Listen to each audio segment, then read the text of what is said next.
हे पहा, यावर्षी IMDनी जो अंदाज व्यक्त केलेला आहे असा अंदाज जगामध्ये आजपर्यंत कधीही ऐकलेलं नाही आणि कुणाला माहिती सुद्धा नव्हतं. IMDनी सांगितलंय की या वर्षी महापूर पण येणार आहे आणि दुष्काळ पण पडणार आहे. म्हणजे एका बाजूला महापूर पण आहे आणि दुसऱ्या बाजूला दुष्काळ पण आहे. अशा पद्धतीचं भविष्यवाणी IMDनी केलेलं आहे. आणि ही भविष्यवाणी पाहता या वर्षी शेतकऱ्याच्या समोरचे संकट खूप विचित्र आहेत असं मला वाटू लागलेलं आहे. महत्वाची गोष्ट अशी आहे की कालच माननीय मुख्यमंत्री महोदयांनी सांगितलं की 300 ते 350 मिलीमीटर एकट्या नाशिक जिल्ह्यामध्ये पाऊस पडणार आहे. माझ्या लातूर जिल्ह्यामध्ये वर्षाला 600 ते 700 मिलीमीटर पाऊस पडतं. तर तिथं आजच एका दिवसामध्ये 6 महिन्याचा पाऊस पडणार आहे. ही धोक्याची घंटा आहे. आणि आता नॉर्मल पाऊस कुठंच पडत नाही, सगळीकडं ही ढगफुटीच आहे. आणि मग ही जर ढगफुटी आता होऊ लागलेली आहे, हे नवीन आहे का? हे नवीन नाही. हे IPCC inter governmental panel on climate change नावाची संस्था 1988 पासून 198 देशाच्या शास्त्रज्ञांनी सांगितलेलं आहे की 2030 नंतर अशा पद्धतीचे पावसाळे येणार आहेत. 2015 मध्ये पॅरिसमध्ये या गोष्टीचा उल्लेख केलेला आहे, परंतु आम्ही त्या गोष्टीकडे दुर्लक्ष करतो. आज काय चर्चा चालू आहे?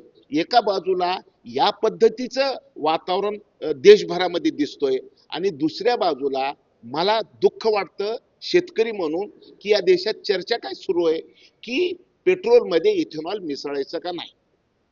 विषय असा आहे की पेट्रोलमध्ये इथेनॉल मिसळायचं का नाही ही चर्चा किती प्रमाणात असावी ही चर्चा करण्याच्या ऐवजी आता पेट्रोल डिझेल कोळसा जर वापरलं तर आपली मुलंच आता सुरक्षित राहणार नाही ही चर्चा व्हायला पाहिजे होती.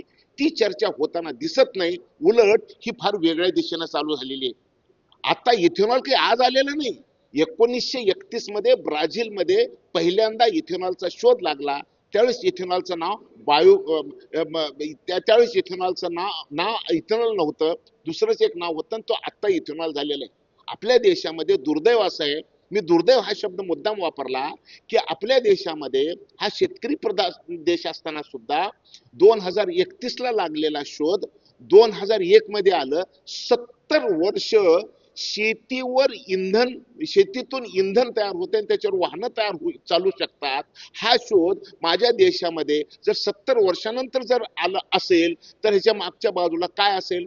तर माझ्या दृष्टीनं हा एक कट होतं, हे आंतरराष्ट्रीय कट होतं. आणि या कटातून माझ्या देशाला स्वयंपूर्ण होऊ न देण्यासाठी काही लोकांनी केलेलं जाणीवपूर्वक हे षडयंत्र होतं. आणि या षडयंत्राच्या माध्यमातून आपल्या देशामध्ये 70 वर्ष हे इथेनॉल येऊ दिलं गेलं नाही. 2001 मध्ये आलं, परंतु ही 5% आता ते आले 20%. आणि ज्यावेळेस 20% हे प्रमाण शेतकऱ्याच्या शेतामध्ये तयार झालेलं इंधन हे गाड्या चालवू शकते आणि त्याचं प्रमाण 20% आहे आणि ते 100% पोहोचू शकतं. ज्यावेळेस हे काही लोकाला दिसायला सुरुवात झालं त्यावेळेस शेतकऱ्याला पैसे मिळतात. गेल्या वर्षी 1.25 लाख कोटी रुपये शेतकऱ्याच्या पदरामध्ये फक्त इथेनॉलमुळे मिळालेले आहेत. आतापर्यंत साखर कारखाने सगळे साखर तयार करायचे, वर्षाला एकदा साखर विकली जायची आणि मग शेतकऱ्याला पेमेंट वेळेवर जात नव्हतं. आता इथेनॉल आल्यामुळं साखरेसारखं इथेनॉल गोडाऊन मध्ये ठेवता येत नाही. रोजच्या रोज तयार झालेलं इथेनॉल कंपन्याकडे जातं, कंपन्या तातडीने पैसे परत देतात आणि आतापर्यंत शेतकऱ्याचे जे पेमेंट होते ऊसाचे ते आता वेळेवर चुकारा होऊ लागलेले हे.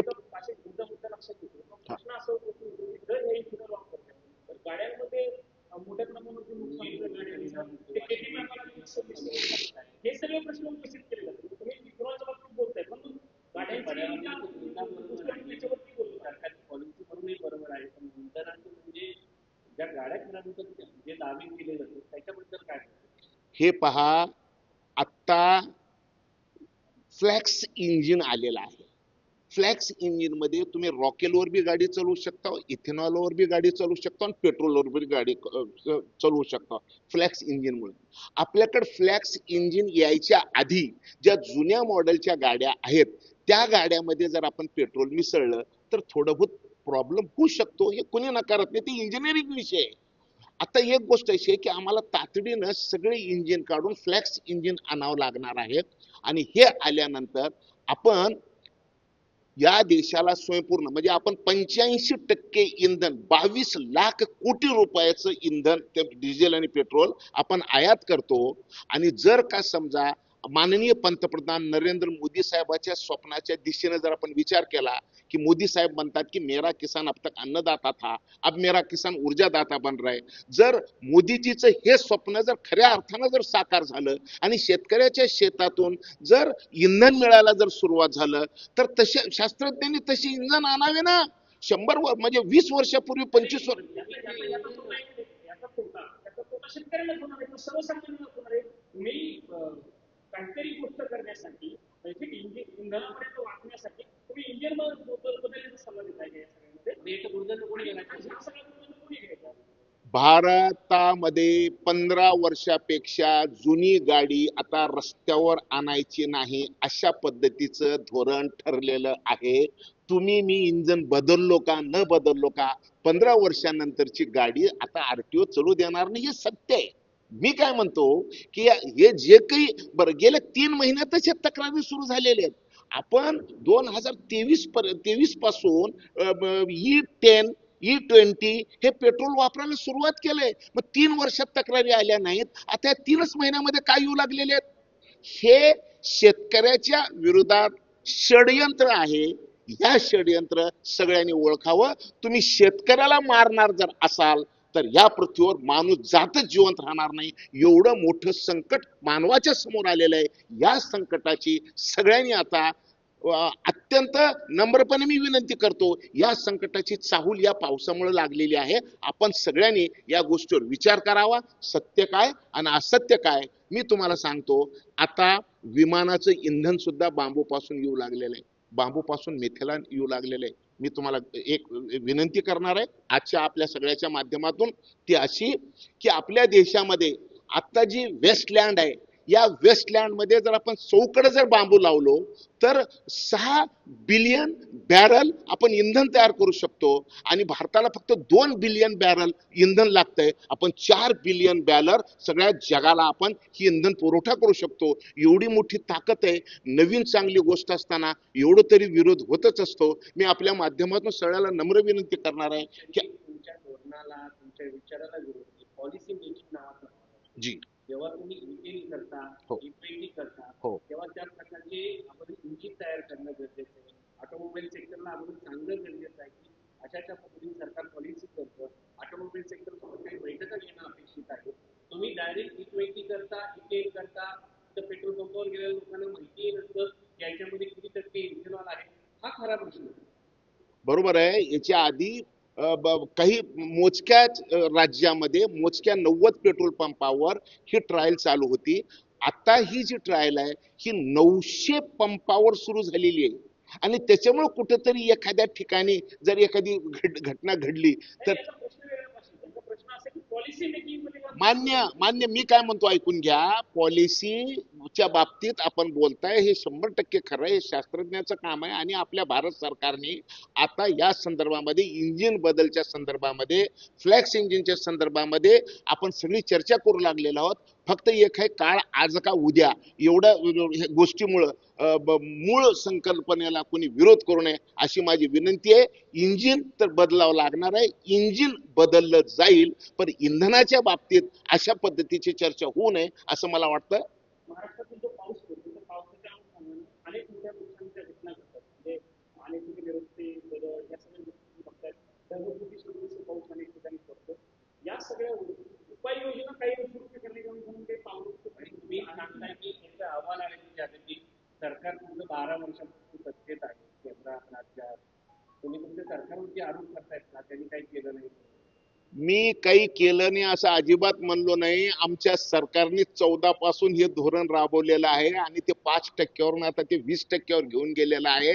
आमच्या ऐका ना, आमच्या सरकारनेच फ्लॅक्स इंजिनची कन्सेप्ट आणलेली आहे. दळणवळणावरती परिणाम झाला, मोठ्या प्रमाणात पाऊस पडतोय, याच्याबद्दल आणि तुम्ही अभ्यास केलेलं सांगतायत, वेगवेगळे जागतिक अहवाल आले तुम्ही हे सांगतायत, तर या संदर्भामध्ये सरकार म्हणून काय केलेलं आहे?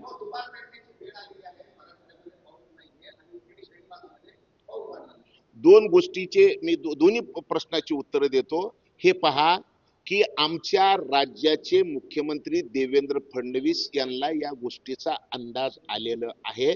भारतामध्ये एकच मुख्यमंत्री असा आहे देवेंद्र फडणवीस नावाचा माणूस, ज्यांनी सांगितलं की 33% ग्रीन कव्हर केल्याशिवाय पर्यावरणाचं समतोल साधलं जाणार नाही आणि याच्यासाठी महाराष्ट्रामध्ये 300 कोटी वृक्ष लावायचा निर्णय भारतामध्ये, मी जग म्हणू नये पण कमीत कमी भारतामध्ये मी असं म्हणतो की 300 कोटी वृक्ष लागवडीचा निर्णय या देशामध्ये जर कोण केला असेल तर त्यांचं नाव आहे देवेंद्र फडणवीस. आणि सगळ्यात महत्वाची गोष्ट म्हणजे नुसते फुकट घोषणा केलेली नाही, तर आता 1 हेक्टर बांबू लागवड करण्यासाठी 7.5 लाख रुपये अनुदान द्यायचं काम सुद्धा केलेलं आहे. यावर्षी एशियन बँकेकडून माझ्या मुख्यमंत्र्यांनी 4,300 कोटी रुपये बांबू इंडस्ट्रीसाठी आणलेलं आहे. हे सगळे फॉसल फ्युएल संपवण्यासाठी आणि बायोफ्युएल तयार करण्यासाठी. नुसतं बोलणं केलेलं नाही तर त्या धोरणामध्ये बदल होऊ लागलेला आहे आणि हे धोरण सगळ्या देशामध्ये होणार आहेत. मी असं म्हणतो की याची कल्पना सुद्धा कोणाला नव्हती, ती सगळ्या गोष्टी वास्तवामध्ये आणण्यासाठी मोदी साहेबाचं सरकार मोठ्या प्रमाणामध्ये काम करू लागलेलं आहे. म्हणून मोठ्या प्रश्नाकडे बघायच्या ऐवजी बारक्या गोष्टीकडे बघून लोकांची दिशाभूल करू नये अशी आपल्या माध्यमातून. आता दुबार पेरणीचा विषय, दुबार पेरणी तर होणारच आहे रामराजेजी, दुबार पेरणी होणारच आहे. तुम्ही आता जरा उशिरा आलात. एक गोष्ट तुम्हाला मी सांगू इच्छितो की या वर्षी आयएमडीने जे सांगितलेलं आहे, आयएमडीने सांगितलेलं आहे की महाराष्ट्र म्हणजे देशामध्ये एका बाजूला महापूर असणार आहे आणि दुसऱ्या बाजूला दुष्काळ असणार आहे. असलं आतापर्यंत कधीही झालेलं नव्हतं. याच्यानंतर हे तुम्हाला सगळ्याला दिसणार आहे. या वर्षीचं जे पावसाळा आहे ना, याच्यापेक्षा विचित्र पावसाळा पुढच्या वर्षी असेल, विचित्र उन्हाळा पुढच्या वर्षी असेल, विचित्र हिवाळा या वर्षी असेल. आता सगळ्या गोष्टी विचित्रच तुम्हाला बघायला मिळणार आहेत. हे एवढं वाईट मानव जातीवर जे संकट आलेलं आहे, या संकटाची आम्ही कोण लक्ष देत नाही. सावध आहे का? पुढच्या हाका फार मोठ्या आहेत आणि सगळ्यांनी आपण आता एका वेगळ्या चिंतनाची मननाची आवश्यकता आहे. मानव जात वाचवण्यासाठी काय केलं पाहिजे या संदर्भामध्ये तुम्ही आम्ही सगळ्यांनी अभ्यास करावा लागणार. देशातील 21% पेरणी घेतलेली आहे. मोठ्या प्रमाणात क्रॉप सिस्टममध्ये बदल होत आहेत. ज्या ज्या ठिकाणी कापूस लागवड ऊस लागवड होती महाराष्ट्रामध्ये त्याची बाजरी सोयाबीन एक पिकं केली जातात, ते दुबार पेरणीचं संकट येत आहे. क्रॉप सिस्टीम बदलणं पाहायला मिळते. मात्र वेळा घडलेला आहे, त्यामुळे भारताच्या इकॉनॉमीवरती काय परिणाम होईल का कापूस शेतीमध्ये प्रचंड मोठं नुकसान होणार आहे. आम्हाला आता काही गोष्टी अशा कराव्या लागणार आहेत. एकतर आता आच्छादित शेतीशिवाय पर्याय नाही. मोकळी शेती व्हायचे दिवस गेलेले आहेत नंबर 1. आणि कमी दिवसामध्ये कमी पाण्यावर येणाऱ्या पिकाकडे आपल्याला वळावं लागणार आहे. माणसाला पहिलं खायचा विचार करावा लागणार आणि ते करण्यासाठी मिलेट म्हणजे श्री अन्न, हे जे आदरणीय पंतप्रधानांनी सांगितलेले श्री अन्न सगळ्या जगातल्या सगळ्या राष्ट्राध्यक्षाच्या प्लेटमध्ये मी घेऊन जातो, हे त्यांनी जे सांगितलेलं आहे हे काही चुकीचं नाहीये. आणि म्हणून आपल्याला ज्वारी बाजरी आणि मायक्रो मिलेट या सगळ्या गोष्टीकडे आम्हाला पुन्हा एकदा वळावं लागणार आहे. आणि आमची शेती परंपरागत म्हणजे आमचे आजी पंजे ज्या पद्धतीने शेती करत होते त्या पद्धतीची शेतीच आता आम्हाला स्वीकारावी लागणार आहे, तरच आम्ही वाचणार आहे.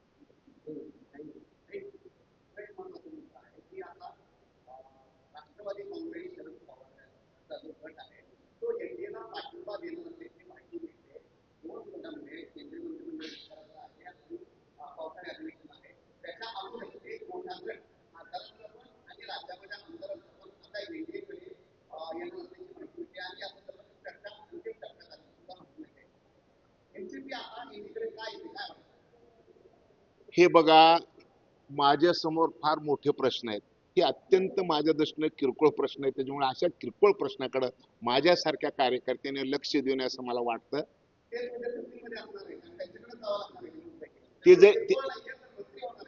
ते करतील, ते जे आमचे नेते त्याला सक्षम आहेत, त्याच्यासाठी वेगळे माणसं आहेत. मी जे काम करतो ते मानवजात वाचवण्यासाठी काम करतो. त्या संदर्भातल्या काही गोष्टी असतील तर प्लीज मला सांगा, का तर मी एवढं मोठे विषय सोडून या बारक्या विषयाकडे मी जाणार नाही.